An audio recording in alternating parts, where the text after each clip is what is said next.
I'm KXXV, your neighborhood reporter at Washington on the Brazos, where, as you see behind me, floodwaters have continued to rise, but park officials tell me they've seen much worse. The Brazos Valley had more than all the rainfall it gets in a month fall in the last few days, bringing floodwaters to several counties, like here at Washington on the Brazos Historic Park. Site manager Jonathan Baylor says the Brazos River is helping keep the water level steady for the park. Anytime we get large amounts of rain, it's very common for us to see water flowing through this area. Washington on the Brazos drains much of the water from the town of Washington, so it all heads out to the Brazos River in this direction behind me. But since it's moving, since it's flowing, that means it's headed into the river and headed downstream.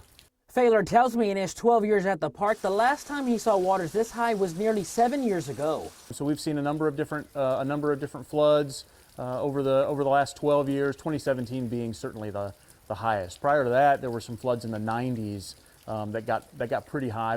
25 News meteorologist Caleb Chevalier says as flood stages continue to climb in areas like Washington on the Brazos, it doesn't mean we won't break records overnight.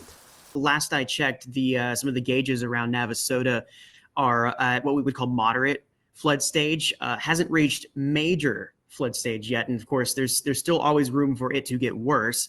And again, those numbers are probably going to rise a little bit overnight since there is still some rain coming.